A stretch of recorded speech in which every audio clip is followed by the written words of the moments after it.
Assalamualaikum warahmatullahi wabarakatuh. Selamat berjumpa kembali. Mudah-mudahan kita semua dalam keadaan sehat walafiat. Kembali kita akan membuat semua fundamental saham dari laporan keuangan triwulan 2 2024. Hari ini tanggal 7 Oktober 2024. Sebenarnya sudah triwulan 3, tetapi belum ada laporan dari emiten untuk melaporkan di triwulan 3 ya. Kita akan bahas dulu 4 saham kali ini ya. GJTL, ENKP, MITI, dan PGEO ya.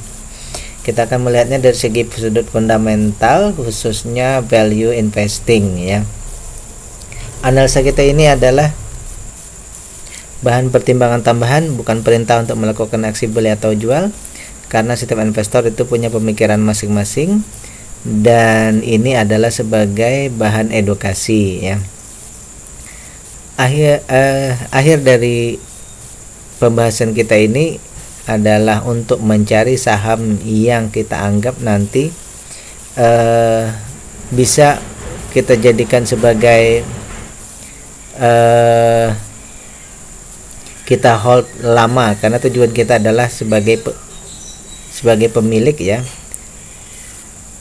Kita berusaha untuk menjadi sebagai pemilik yang utama ya, yang nanti kita mendapatkan dividen sebagai imbal hasil untuk menunggu, dan pada satu titik nanti mudah-mudahan kita juga mendapatkan capital gain. Kemudian juga pembahasan kita ini bukan untuk bertujuan menjelek-jelekkan ataupun melebih-lebihkan suatu emiten, tetapi kita mendasarkan kepada data yang kita dapatkan ya. Baik, kita akan bahas yang pertama ini GJTL ya, Gajah Tunggal Tbk ya. Jika Anda rasa bermanfaat, jangan lupa untuk klik like, subscribe, dan share.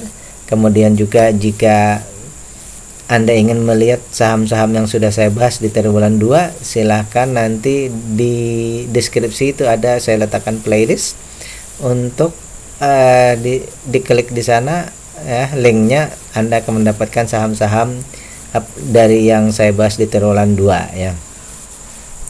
Baik, kita lanjut untuk GJTL ini ya. Dari data awal ya, dari data awal kita mendapatkan 2 ya, triwulan 1 dan triwulan 2. Dari semua data awal ini hanya satu saja ya yang di data awal ini menjadi concern kita, bahwa hutang kepada vendornya ya, hutang tak berbunga ini, hutang kepada rekanan berelasi ini lebih dari 100%, yaitu 119, dan sekarang meningkat menjadi 121%, meningkat 3%. Di situ ada data awal yang menjadi concern kita. Selanjutnya kita lihat dulu dari pembahasan rasio ya. Dari segi rasio, bahwa di triwulan 1 itu keuntungannya 14%, triwulan 2 ini keuntungannya 15%. Berarti dari segi keuntungan perusahaan ini sangat bagus ya. Artinya perusahaan mampu membukukan untung bersih ini besar, lebih dari 10%. Lanjut kita melihat dari segi valuasi ya, dari harga sekarang di 1.300-an ya. Jadi harga ini sudah ada kenaikan ya, dari triwulan 1 ke triwulan 2 itu ada sekitar hampir Rp300 peningkatannya ya. Berarti sekitar 30% ya peningkatannya. Jadi dari segi data sekarang 1.300-an, kalau kita bandingkan dengan nilai bukunya itu ada 48% ya, 48% rentang dari harga sekarang menuju nilai bukunya. Kalau kita maksimalkan ke PBV2 itu di 5.000-an, maka ada potensi untuk multi bagger, yaitu 254% ya. Kalau ke 5.000-an ada potensi untuk multi bagger ya. Kemudian di harga sekarang juga maksimal beli kita di 4.000-an, berarti ini ada 67% ya, ada 67% diskonnya. Sehingga kalau kita beli sekarang kita dapat diskon 67% dan ada potensi untuk multi bagger. Yang kedua, perusahaan sudah peduli dengan investor, yaitu dengan membagikan dividen, tetapi dividennya masih tergolong kecil karena hanya 14%. Dari 14% itu ternyata mereka ini dividen yieldnya itu sekitar 4%. Andai kata mereka membagikan 30%, ini sangat besar sekali keuntungannya ya, 9%. Jadi secara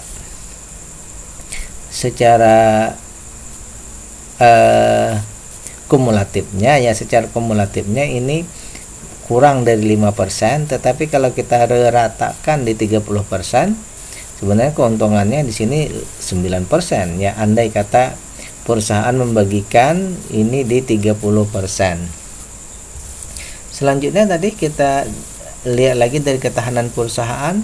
Dari ketahanan perusahaan tadi ada satu, bahwa hutang kepada rekanan atau vendor ini melebihi dari 100%.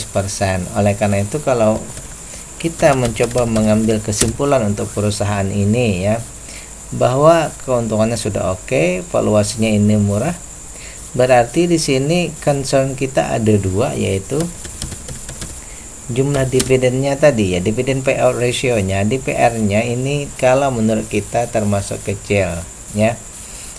Entah mengapa di sini kesimpulannya di 14%, padahal perusahaan itu untung 15% ya. Kalau misal dibagikan lebih besar, ini bisa kalau menurut saya ya. Walaupun free cash flow-nya hanya 7,9%. Dan yang kedua tadi ya, hutang kepada vendor ya. Hutang tak berbunganya ini perlu kita tunggu lagi, bahwa mungkin ya, kalau menurut kita pribadi harusnya ya tidak melebihi dari maksimal dari modal perusahaan. Itu dulu yang pertama ya, bahwa untuk GJTL ini concern kita adalah yaitu hutang kepada vendornya melebihi dari nilai ekuitas. Bagi kita yang istilahnya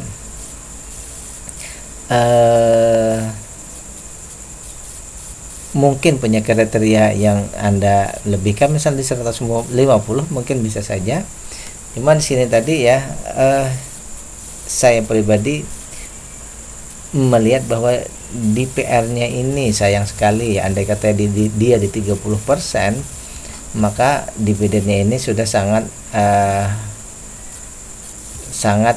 menjanjikan sekali. Yang kedua kita akan membahas yaitu Indah Kiat Pulp and Paper Tbk ya. Bagi Anda yang ingin memberikan kontribusi terhadap pembahasan kita ini, silahkan ditransfer ke nomor yang tertera di layar ya. Kita punya dua data untuk ENKP ya. Dari data awal dulu ya. Dari data awal ini, bahwa hanya ada satu concern kita, yaitu bahwa free cash flow-nya ini minus, dan free cash flow yang kita ambil di sini adalah TTM ya, trailing 12 month, artinya setahun terakhir kumulasinya ini minusnya sekitar 5%. Free cash flow-nya minus ya. Baik, kita lanjut untuk pembahasan yang lainnya, bahwa tadi semua data bagus kecuali dari free cash flow untuk data awal ya. Sekarang kita masuk ke rasio-rasio. Pertama, keuntungannya ya di triwulan 1 itu 6,8%, di triwulan 2 itu 6,7%, berarti ada penurunan sedikit ya. Ada sedikit penurunan keuntungan. Kemudian kalau kita cek sekarang harga sekarang ya, berarti harga ini ada penurunan juga ya, dari 9.000 ke 800-an ke 8.000-an ya. Dari 8.700, sedangkan nilai perusahaannya 18.000 ya.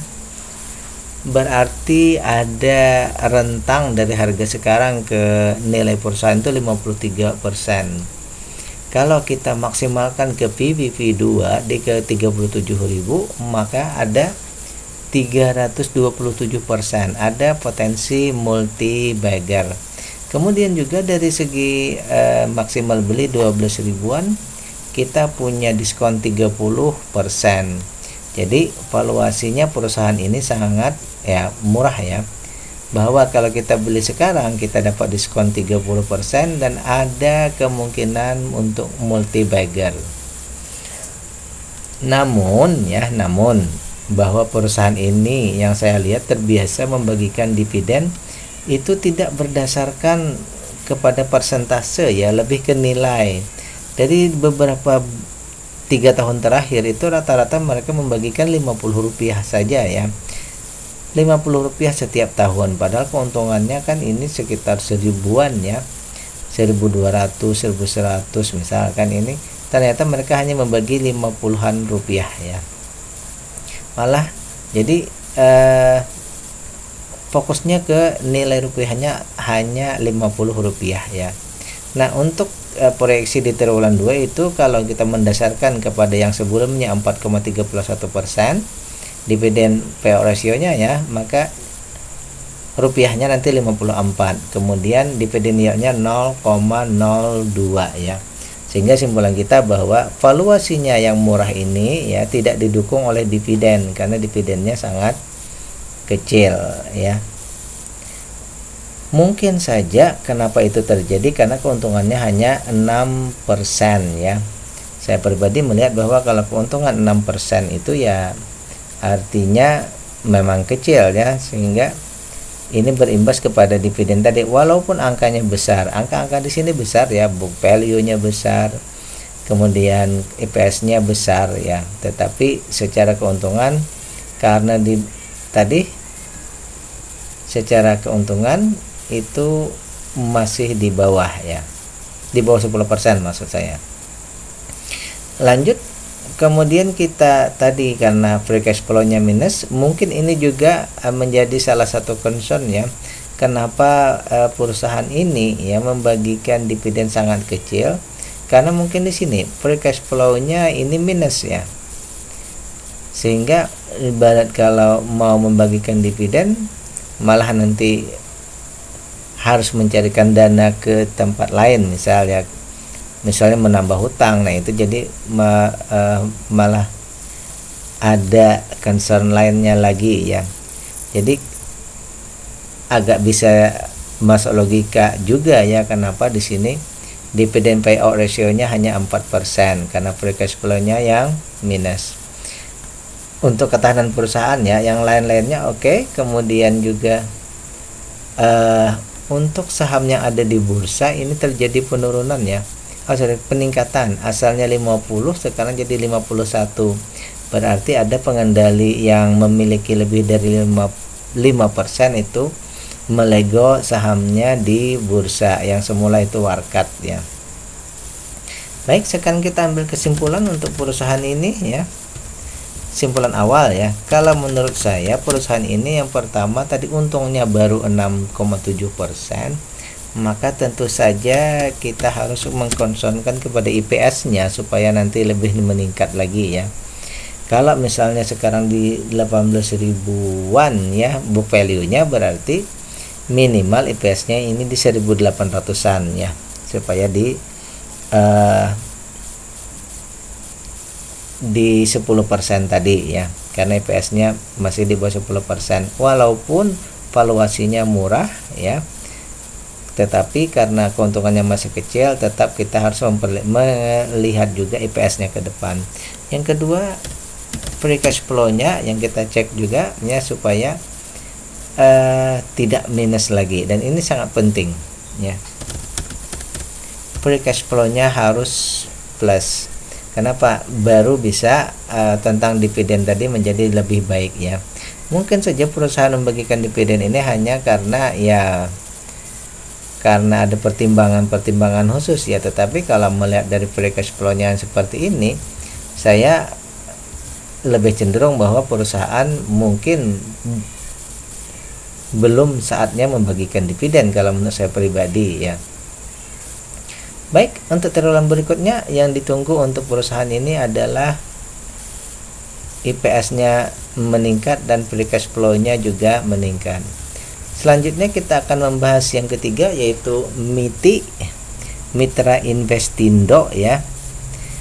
dari data kita punya dua juga ya. Ini kebetulan kita punya dua data juga, triwulan 1 dan triwulan 2. Triwulan 1 ini untungnya 7% ya, untung bersihnya ya. Triwulan 2 ini untung bersihnya 5%. Ada penurunan keuntungan ya. Walaupun IPS-nya tetap, triwulan 1 dan triwulan 2 ini tetap. Kenapa keuntungannya menurun? Karena ada terjadi peningkatan modal, yaitu dari 74 ke 110. Sementara untungnya tetap, sehingga ya keuntungan bersihnya menurun di 5%. Namun dari harga ada peningkatan ya. Lain-lainnya tetap tidak ada perubahan ya. Sekarang kita pindah ke valuasi dulu ya. Di harga 173 ini ya, 173, sementara nilai bukunya 110, berarti harga sekarang sudah di atas dari nilai perusahaan ya. Investor sudah menghargainya di atas dari nilai perusahaan sebanyak 57%. Sehingga untuk target akhir ini di PBV2 ini 220, masih ada rentang lagi ya, sekitar 27%. Jadi dari harga sekarang menuju ke maksimal PBV2 itu ada masih 27% ya. Kemudian untuk maksimal beli kita ini kan karena IPS-nya di bawah 10. Berarti di sini data awal kita ya. Di data awal ini ada satu concern bahwa keuntungannya di bawah 10%, 10 rupiah ya. Keuntungannya di bawah 10 rupiah, sehingga maksimal beli kita di sini di 55 ya. Sehingga dibandingkan harga sekarang, tentu saja harga sekarang sudah 2 kali lipat lebih mahal daripada harga harga maksimal beli ya. Jadi kesimpulan kita untuk perusahaan ini bahwa kalau membeli sekarang, kita harus mengeluarkan lebih banyak daripada yang seharusnya, 2 kali lipat, plus targetnya untuk di PBV2 ini hanya tersisa 27%, sehingga valuasi perusahaan ini kita kategorikan mahal ya. Namun perusahaan sudah peduli dengan investor. Kenapa? Karena perusahaan ini membagikan dividen 27% ya. Tetapi itu masih kurang ya. Sehingga dividen yieldnya pun 0,87. Jadi valuasinya mahal, dividennya masih kecil walaupun sudah membagi dividen ya. Sehingga kesimpulan kita untuk saham seperti ini tentu saja belum saatnya untuk kita investasi. Kita mesti menunggu di triwulan berikutnya ya. Kemudian dari segi yang lainnya ini tidak ada masalah, hanya saja nanti di retail ya atau non market ini 13%. Saham yang retailnya ini di bawah 15%, kalau menurut saya volatilitasnya cukup tinggi, mungkin saja sahamnya bisa bergerak dengan cepat naik atau turun ya. Mungkin saja dari sini bahwa yang mengejar capital gain itu bisa ya, yang mungkin yang trading. Tetapi bagian investing ini masih perlu concern lebih jauh, kecuali memang yang investornya mengejar capital gain ya bisa saja di 13%, tetapi dari segi fundamentalnya ini ya belum memenuhi kriteria. Oleh karena itu, simpulan awal saya untuk perusahaan ini adalah ada beberapa concern. Yang pertama bahwa keuntungannya tadi kurang dari 10%, berarti muaranya di IPS ya. IPS yang kurang dari 10% ya. Keuntungan bersihnya atau IPS-nya ini dibandingkan dengan nilai bukunya itu kurang dari 10%. Yang kedua juga bahwa dari IPS ini pula keuntungannya masih kurang 10 rupiah. Berarti untuk satu IPS ini bisa mengobati dua hal. Itu yang pertama ya. Kemudian tadi masalah dividen ya. Karena di sini perusahaan sudah membagikan dividen, berarti kita juga mengconcernkan berikutnya bahwa kita menunggu dividennya di atas 30% ya. Kemudian lain-lainnya saham tidak ada masalah, oleh karena itu berarti untuk kepentingan di triwulan 3 nanti kita akan melihat lagi lebih jauh apakah perusahaan bisa meningkatkan kinerja sehingga keuntungannya di atas Rp10 dan juga nanti keuntungannya bisa di atas 10%. Itu pembahasan kita yang ketiga, Mitra Investindo. Yang terakhir ini adalah PGEO, Pertamina Geothermal Energy ya. Ini salah satu anak usaha dari Pegas ya. Anak usaha juga dari Pertamina ya. Baik, dari data yang kita dapatkan di awal ini ya, sepenglihatan saya tidak ada permasalahan untuk data awal ya, semuanya sudah memenuhi kriteria ya. Jadi untuk PGEO ini semua data memenuhi kriteria, tinggal kita mengecek dari segi rasio ya. Dari keuntungan yang didapatkan triwulan 1 itu 6%, kemudian di triwulan 2 triwulan 1 ini 8%, triwulan 2 8,5, ada peningkatan 0,5% ya. Kalau kita kaitkan harga sekarang ya, memang ada penurunan Rp40 ya dibandingkan dengan nilai bukunya, maka harga sekarang ini sudah di atas ya, di atas dari nilai ekuitas perusahaan, di atas modal perusahaan 48% di atas daripada nilai perusahaan, hampir setengah kali lipat ya dari nilai perusahaan. Berarti sudah tinggi yang pertama ya. Kemudian di maksimal harga yang kita target itu 1.500-an, berarti masih ada rentang 34%. Sementara maksimal beli kita di 800-an, harga sekarang sudah lebih tinggi, ini 74%. Jadi kalau kita mau beli saham ini di harga sekarang, tentu saja kita harus menambah lagi modal 74% daripada modal awal, plus ya targetnya ini tidak sampai beggar ya, hanya 34%.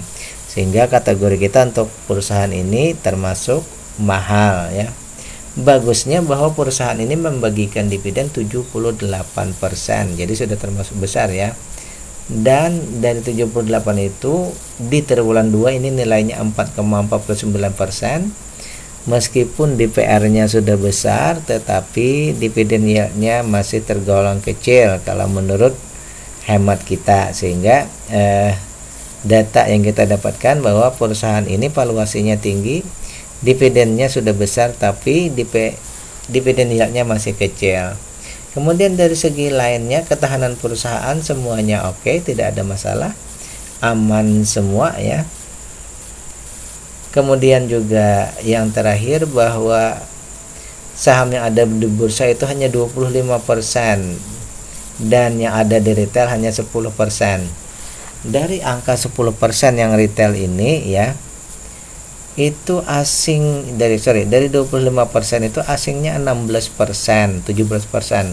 Berarti di sini ada kemungkinan bahwa pergerakan asing juga menentukan pergerakan harga PGEO. Kemudian juga jumlahnya hanya 10%, berarti ada kemungkinan ya harganya ini berfluktuasi, kemudian naik turunnya bisa naik dengan tinggi ya, ataupun turun dengan cepat. Tetapi karena dividennya ada ya dan termasuk besar, kemungkinan kalau naiknya bisa cepat, turunnya mungkin akan ditahan-tahan seperti itu ya. Artinya bagi yang ingin mendapatkan capital gain juga mungkin bisa ada di sini ya. Tetapi kalau dia naik ya, tetapi kalau dia lebih banyak investornya di sini, nanti malah yang terjadi adalah kekurangan likuiditas ya. Jadi silahkan saja cek nanti di chartnya apakah yang terjadi kekurangan likuiditas, atau kalau dia banyak berarti mungkin saja nanti yang terjadi bisa mengejar capital gain-nya ya. Tetapi bagi kita yang dividen investor dan value investor, tentu saja ini kita masih menunggu lagi ya di triwulan-triwulan berikutnya ya, apakah perusahaan ini nanti bisa memperbaiki kinerjanya sehingga yang pertama keuntungannya nanti bisa di atas 10%, sehingga di sini IPS-nya yang pertama ya, IPS-nya membaik, itu yang pertama. Kemudian karena valuasinya mahal tadi, berarti harga juga mesti turun ya. Jadi di sini muaranya yang pertama IPS ya, IPS mestinya di atas 10%. Kemudian nanti harganya juga kalau bisa turun ya, menuju ke valuasi wajar atau murah. Dan yang terakhir tadi, bahwa karena jumlah saham yang beredar hanya 10%, ada kemungkinan bisa saja di sini terjadi capital gain meningkat ya, dengan cepat kenaikan harganya bisa ya, karena yang ikut bergantung istilahnya di sini retailnya tidak terlalu banyak ya. Demikian untuk pembahasan kita untuk saham ini, bahwa ini belum selesai ya, harganya membaik. Nah, jadi itu yang kita dapatkan untuk beberapa saham kali ini, yakni bahwa GJTL ya, sekali lagi GJTL ini kita akan menunggu di triwulan berikutnya, yaitu dividennya ini membaik ya. Yang kedua, hutang tak berbunganya juga membaik ya. Itu untuk GJTL. Yang kedua untuk INKP ini ya, kita nanti menunggu IPS-nya dan free cash flow-nya membaik ya. IPS-nya karena apa tadi? Karena karena keuntungannya di bawah 10%. Kemudian free cash flow-nya itu supaya tidak minus. Yang ketiga, Mitra Inti Investindo tadi, kita menunggu IPS-nya membaik karena keuntungannya di bawah 10% dan juga keuntungannya di bawah Rp10. Kemudian concern kita juga dividennya. Yang terakhir ini kita tadi membahas PGEO, kita juga menunggu nanti IPS-nya dan harganya membaik ya. Demikian pembahasan kita tentang 4 saham GJTL, NKP, MITI, dan PGEO. Bahwa pembahasan kita ini adalah untuk edukasi, kemudian kita juga berusaha untuk mencari saham yang memenuhi kriteria kita ya. Oke, demikian, mudah-mudahan bermanfaat. Billahi taufiq wal hidayah. Assalamualaikum warahmatullahi wabarakatuh.